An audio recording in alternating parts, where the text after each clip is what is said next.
আমিন।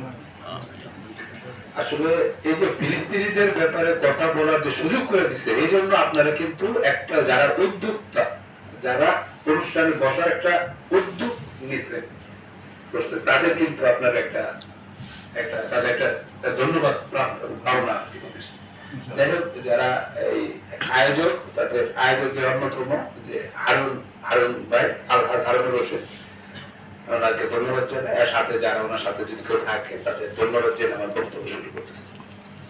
প্রথমে আপনাকে বুঝতে হবে জিনিসটা যে আল্লাহ, আমরা যে পৃথিবীতে আসছি, পৃথিবীতে কিন্তু আমরা নিজের ইচ্ছায় আসি না। কিন্তু প্রত্যেকটা মানুষ কিন্তু নিজের ইচ্ছায় কিন্তু পৃথিবীতে আসে, এবং নিজের ইচ্ছায় কিন্তু পৃথিবীতে চলে যাবে, এইটাও না। আমাদের তো মানুষের তো বিবেক আছে, বুদ্ধিবৃত্তিক আছে নাকি? আছে না? আছে। জীবজন্তুর কিন্তু বুদ্ধি নেই, তাদের কোনো বিবেক নেই, তার কিচ্ছু নেই। কিন্তু মানুষের তো বিবেক আছে। মানুষের যে বিবেচনার কাছে প্রশ্ন থাকা উচিত যে আমরা যে পৃথিবীতে আসছি এটাও একজনের কারণে, আবার পৃথিবীতে চলে যাব এটাও একজনের কারণে। কারণটা কি? কারণ হলো মহান রব্বুল আলামিন, আল্লাহ। আল্লাহ আমাদের পৃথিবীতে পাঠিয়েছে এবং আমাদের দুনিয়ার থেকে আবার পৃথিবীতে নিয়ে যাবে। এই যে এই বিষয়টা কি কোনো মানুষের পক্ষে কি পরিবর্তন করা কি সম্ভব? কোন মানুষের পক্ষে কি পরিবর্তন করা সম্ভব? কি বলে না মানুষ যে বলে মানুষ শ্রেষ্ঠ জীব, কিন্তু এইটার উত্তর কিন্তু নাই মানুষের কাছে। মানুষ চিন্তা করে না যে আল্লাহ আমাদের পৃথিবীতে পাঠিয়েছে, আল্লাহ আমাদের নিয়ে যাবে। আমরা কিসের বাহাদুরি করি? কিসের ইসরায়েলের কিসের বাহাদুরি? মার্কিন যুক্তরাষ্ট্র কিসের শক্তি? মার্কিন যদি এত শক্তিশালী হও, তুমি যে তোমার যে নাগরিক আছে তাদের ব্যাপারে একটা করো যে তোমরা নাগরিকরা মারা যাবে না, তাহলে পৃথিবীতে থাকবে, অমর হয়ে থাকবে। করো এটা করো, এটা তো করতে পারবে না। একটা সময় তো সবাই চলে যাবে। যেহেতু চলে যাব, সেই ক্ষেত্রে সমাজের কারণে দেশের জন্য আমরা অশান্তি কেন সৃষ্টি করবো? কেন অশান্তি সৃষ্টি করবো? অশান্তির কারণ কেন হব? মার্কিন যুক্তরাষ্ট্র দেখা এত এই রাষ্ট্র কেন ফিলিস্তিনিদের ব্যাপারে এটা, এই সমস্যাটা একদিনের সমাধান সম্ভব যদি মার্কিন যুক্তরাষ্ট্র চায়। মার্কিন যুক্তরাষ্ট্র যদি ইসরায়েলকে বলে তোমরা ফিলিস্তিনিদের উপর কোন রকম কিছু করবে না, ইসরায়েলের পক্ষে কি সম্ভব কিছু করা?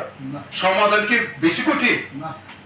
একমাত্র একটা মার্কিন যুক্তরাষ্ট্রের উপর নির্ভর করে ফিলিস্তিনের সমস্যা। আজকে মার্কিন যুক্তরাষ্ট্র আমাদের বন্ধু, প্রচন্ড বন্ধু।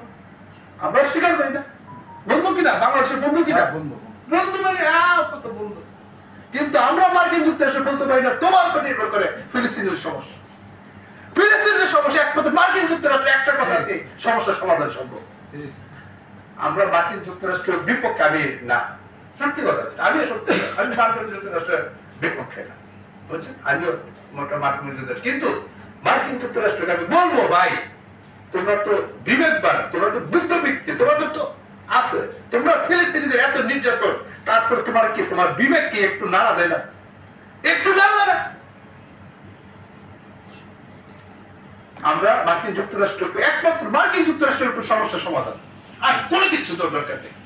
মার্কিন যুক্তরাষ্ট্রকে আমরা বলবো যে আপনারা নাগরিকদের গ্যারান্টি দেন, মার্কিনরা আপনি মারা যাবেন না, আপনি শেষ হবেন না, এটার গ্যারান্টি না দিয়ে থাকেন, তাহলে ফিলিস্তিনিদের এই যে নিরীহ মানুষ, নিরীহ মা বোন মানুষ, এই অস্তিত্ব কি অবস্থা, সভ্যতার কোনো সভ্য মানে সভ্যর যে সমাজ, সভ্য যে বিশ্ব, সমস্ত সভ্যতার সব ধূলিসাৎ হয়ে যায় জিনিসটা। সেক্ষেত্রে মার্কিন যুক্তরাষ্ট্রের প্রতি সবার আহ্বান থাকবে, মার্কিন যুক্তরাষ্ট্র আপনারাই পারেন, আপনারাই আপনাদের মাধ্যমে ফিলিস্তিনের সমস্যার সমাধান সম্ভব।